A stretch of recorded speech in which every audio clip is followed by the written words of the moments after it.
Bom, gente, então, dando continuidade ao nosso estudo sobre compostos iônicos, nós vamos introduzir aqui o que nós chamamos de sólido iônico, o ciclo de Born-Haber. O que é esse ciclo? Na verdade, ele usa nada mais do que termodinâmica, e a termodinâmica nos fala o seguinte, é a lei de Hess, ou seja, o processo, a energia envolvida em qualquer processo independe do caminho seguido. Então imagina, nós temos aqui, olha, o CaF2, que já achei um erro aqui, já vou até corrigir, ó, não é gasoso, é sólido. Tá? E nós temos o Ca sólido, porque é o estado padrão do cálcio, o F2 gasoso, que é o estado padrão, a soma dele dando CaF2 é o que a gente chama da processo de formação do CaF2, que é o ΔH de formação. Então, a energia envolvida nesse processo aqui é o processo que a gente chama de ΔH de formação padrão. E isso está tabelado, isso é obtido a partir de experimentos de termogravimetria, assim por diante. Agora, de calorímetro e assim por diante. Agora, se nós podemos seguir um outro caminho também. E no final, a diferença de energia tem que ser exatamente a mesma coisa. Qual que é a outra mudança? Eu poderia pegar o cálcio sólido, atomizá-lo para virar um cálcio gasoso, depois, primeira energia de ionização, depois a segunda. Eu teria o cálcio 2 mais gasoso. E aí? Ora, mais o F2 gasoso, que agora eu vou gastar uma energia para quebrar essa ligação, seria então ΔH de atomização equivalente à energia de ligação química. E depois eu vou multiplicar aqui por 2, Por quê? Porque é o ΔH de afinidade eletrônica, receber o elétron, aquele menos 328. Pois bem, uma vez tendo o cálcio 2 mais na fase gasosa, 2S menos, esses átomos vão se unir para formar o CaF2. Isso é ΔH de rede. Por que isso, tá, gente? Por que isso é o ΔH de rede? Lembre-se que a nossa equação lá, aquela que nós desenvolvemos, vou represar ela aqui, Z mais, Z menos, é ao quadrado, 4π, ε0, R, 1 menos 1 sobre N. Ora, se o meu R aqui, se ele for para infinito, essa energia vai para quanto? Vai para zero. Não é isso? O limite de 1 sobre R com R tendendo a infinito, isso aqui vai para zero. Tá certo? E quando é que você não tem mais interação? Na verdade, o R é quando os átomos estão... explodiu ali o seu sólido. Cada um foi para longe um do outro. E isso, para nós, do ponto de vista experimental, é como se ele estivesse na fase gasosa. Porque na fase gasosa, o que você tem a maior parte do tempo é um espaço vazio. O ar, para nós aqui, os átomos estão muito distantes uns dos outros. Tá certo? Então, para a gente atingir essa situação, ele está na fase gasosa. Essa é a ideia. Agora, o que acontece? Eu posso seguir dois caminhos. Eu posso seguir este caminho aqui. Eu saio daqui,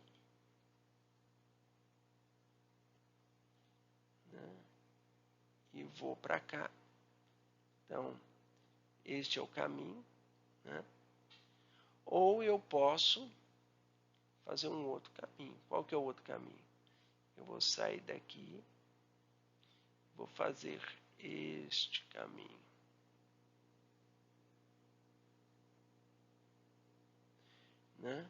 Justamente isso aqui.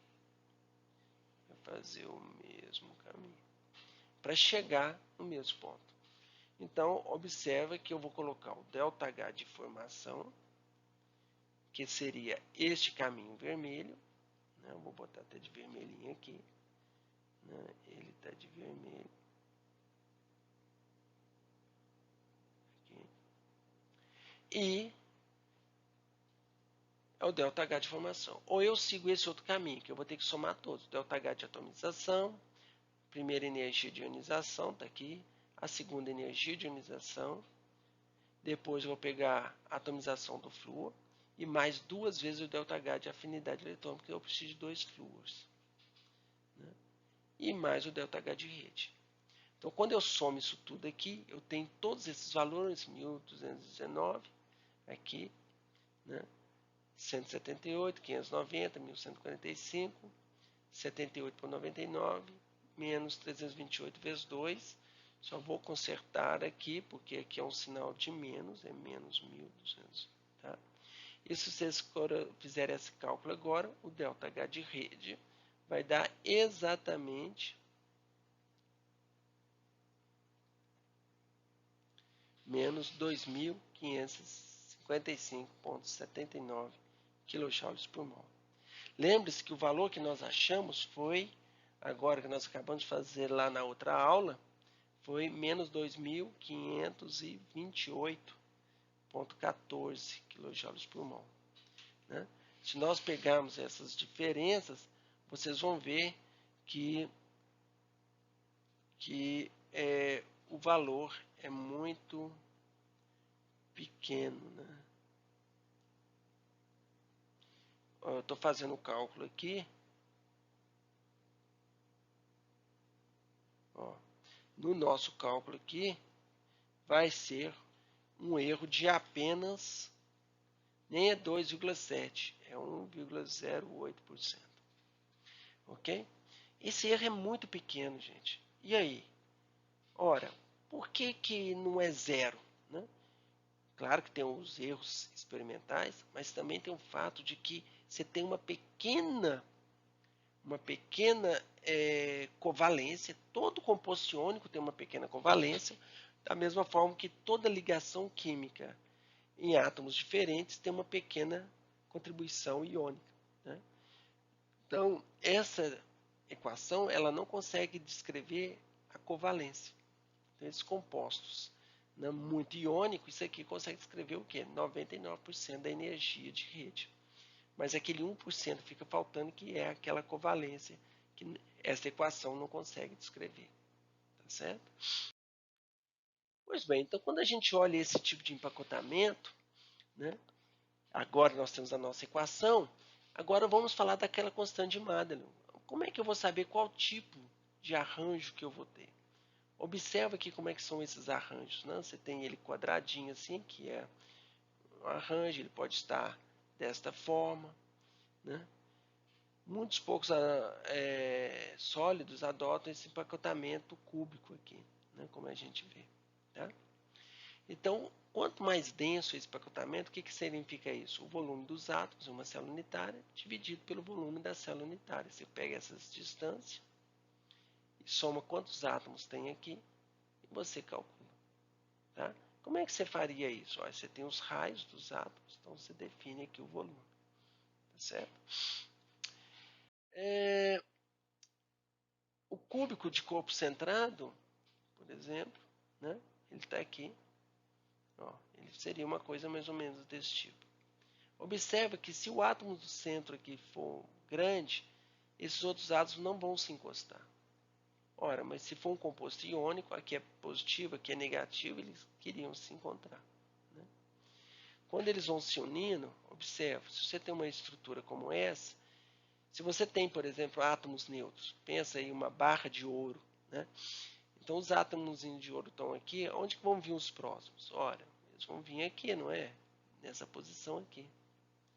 Tá certo? Eles vão fazer isso aqui. Né? Aí os próximos, eles vão ficar aqui em cima. Mas observe que esse aqui tem um vermelhinho lá de baixo, esse aqui não tem. Né? Qual dos dois que ele vai preferir? Tudo isso vai definindo estruturas diferentes. Você pode ter do tipo A, B, C, A ou AB, AB. Né? Você vê que esse aqui se repete aqui. É o A e o A. E aí vai A, B, C, A, B, C, A, e assim vai por diante. Tá? São as diferenças que tem. Né? Olha um caso como esse aqui, cúbico de face centrada. Né? Quando a gente tem uma coisa desse tipo. Se nós olharmos lá no centro, como é que ele fica, né? O cubo, né?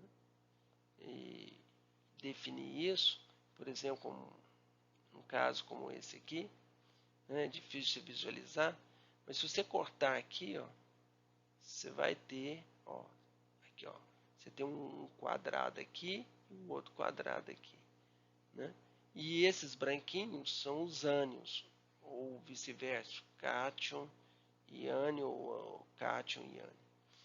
Né? Então você vê que, olha, você vê aqui, olha, se você pegar esse quadrado aqui, aqui no meio, você tem um ânion, né? E assim por diante. E você vai definindo esses processos, tá? Bom, existe um aspecto que eu gostaria de chamar a atenção, né? A diferença dos raios. Né? Quando você tem um raio do cátion muito pequenininho, então, para que os átomos, os ânions, consigam chegar próximo do cátion, a tendência é ele ficar da forma tetraédrica, ou seja, você tem 3 aqui, ó, o cátion fica aqui e vem um outro por cima. Mas se ele começa a crescer, aí a tendência é ele ficar octaédrico. Você vê, você tem 3 e 3, você tem 6 átomos, que quando ele está aqui no meio, vai dar um octaedro bonitinho. Né? Você pode até pensar que pegar 2 e 2 aqui, ó, da mesma coisa, isso aqui é só uma questão de você rodar, você vai ver que você tem a mesma coisa, com o átomo central aqui. Mas se ele é maior, a tendência é ele ficar desta forma. Onde que aí sim você tem 8 átomos, porque aí ele é grande o suficiente. E é bom, né? Carga negativa com carga positiva, você tem um número maior. Claro que isso vai mudando a constante de Madden. Mas como olhar isso? Então, para nós olhar, nós vamos fazer esse tipo de exercício aqui. Observa, se eu tenho um cátion e um ânion, se esse raio do cátion ele é grande, ele vai fazer com que os ânions se afastem. Isso é ruim. Porque senão, o que é isso aqui? Agora, se ele, aliás, isso aqui é bom, porque o ânion com o ânion vai ficar mais distante. Mas se ele é um pouco menor, vai chegar uma hora que o ânion vai encontrar com o ânion. Isso não é bom. Né? Agora, pior ainda é quando chegar nessa situação aqui. Se o raio for muito pequeno, e você tiver um sistema como o octaedro, os ânions vão ficar encostados, ou seja, a repulsão aqui está grande, enquanto que a atração, que deveria de sobrepor, aí como a distância é longa, não é aquela distância ideal, aquela de mínimo, né, da distância de ligação dele com esse ânion, então essa situação é ruim. Né? Aqui você predomina a atração, aqui você está no limite, assim por diante. Então vamos olhar esse caso de limite aqui. Se eu olhar esse caso de limite, essa distância aqui é dada por 2R menos, onde que R menos é o raio do ânion, mais 2R mais, que é o raio do cátion. Tá certo? Ó, raio, raio, e o diâmetro aqui que é 2 raios. E essa distância aqui é 2R menos. Então, se eu fizer agora esse processo aqui, né, essa distância com essa tem que dar igual a essa, eu faço isso, 2R menos ao quadrado, mais 2R menos ao quadrado, tem que dar essa distância aqui da hipotenusa, que é ele ao quadrado. Não é isso? Ora, se eu separar, eu posso aqui, né? Como é que eu tiro a raiz quadrada disso aqui? Então, o que nós vamos fazer é somar isso aqui. Né? Então, você tem 2, isso mais isso, você tem 2 disso aqui. Você tira a raiz quadrada, você vai ter 2 raiz de 2, R menos. Do lado de cá, eu passei esse quadrado aqui para tirar a raiz. Então, do lado de cá, ficou 2R menos, 2R mais. Tá vendo? Isso aqui é isso aqui. Agora eu posso subtrair o R menos com R menos, então ficou R mais do lado de cá. Subtrai de lá, eu vou ter, né, raiz de 2 menos 1 sobre R menos 1. Raiz de 2 é 1,414, menos 1 dá 0,414, passou R menos para cá, eu vou ter essa razão. Ou seja, quando o raio do cátio sobre o raio do ânion é de 0,14, eu estou nesse limite. Se o raio diminuir, ou seja, se isso aqui diminuir, eu estou nessa situação. Se ele for maior, eu estou nessa. Né? E a mesma coisa eu posso fazer para o tetraedro. O cálculo é um pouco mais difícil de fazer, porque mexe com o tetraedro, ou para aquele outro com 8, número de coordenação igual a 8. Então, de forma que a gente chega nessa tabela aqui. Olha lá, nós temos. Essa é o cálculo que nós acabamos de fazer. Então, se ele for menor do que 0,414, a tendência é ele virar um tetraedro. Se ele for maior do que 0,414, é uma situação ótima. Mas se ele ficar muito grande, aí o que acontece?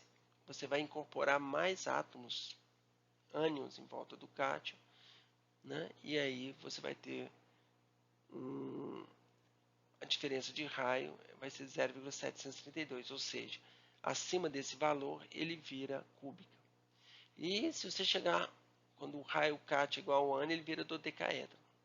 Mas aí observa, você não tem nem estrutura aqui de composto iônico desse tipo. Por quê? Porque aqui o cátio tem que ser tão grande que ele vai ser muito polarizável. Então, o que acontece? A ligação tende a ser mais covalente, tá certo? E um composto covalente não é solúvel em água. Como é que a gente descobre isso? Aqui, ó. NaCl, solúvel em água, um composto iônico, funciona muito bem essa regrinha aqui. 0,414, o dele é 0,695, então ele é octaedro. Mas o óxido de bário está lá embaixo. Aí já não funciona muito bem. Tá certo? O zinco, 2+, tudo bem, ele é iônico, mas o enxofre é muito baixo. Então, também tem um composto iônico. Ele tem um caráter covalente, ele é pouco solúvel. O que acontece? Ele não segue, ele prefere ser tetraédrico. Né? E assim por diante, o NaCl, KCl, esses compostos mais iônicos, né? NaF, KF, tudo isso funciona muito bem, essa regrinha. Né? Lembre-se, a aproximação nossa aqui, sempre desses compostos iônicos, é que seja esfera rígida. Né? Quando tem um caráter covalente, isso aqui já não é mais satisfeito, e você tem essas exceções aqui, como são observadas nesse caso aqui. Tá certo? Então é isso que eu gostaria de mostrar. Né? Eu acho que não tem mais nada para falar, né? A não ser mostrar aqui para vocês que você tem uma ΔH de rede, né? Aqui é uma curva. Você vai olhar aqui os ânions, né? E aqui, ó, Li, Na e KCl. O que vocês estão vendo? Do fluoreto para o Cl, né? Ele vai somar e depois ele vai cada vez ficando menos negativo. Por quê? Primeiro, que o raio aumenta, o flúor, né? Então, se você pegar aqui só do flúor, KNaLi, o que vocês estão fazendo? Vocês estão descendo a tabela periódica. Né? Tá certo? E você vai tendo aqui uma força maior, o ΔH de rede vai ficando mais forte. Tá certo? Por outro lado, quando você vai para o Cl, olha você vê como é que já diminui, porque o raio aumenta bastante. E depois, quando vai chegando aqui, o caráter covalente vai aumentando. Né? Mas você vê que tem um aumento sempre da mesma forma, o processo. Ok? Nós não vamos nem entrar aqui na questão dos compostos iônicos, né? Tipo metais de transição, porque aí entra outros aspectos, né? Que não vai ter um comportamento tão bonitinho desse. Né? Tá certo? Então é isso sobre composto iônico que eu gostaria de estar apresentando para vocês. Até a próxima aula.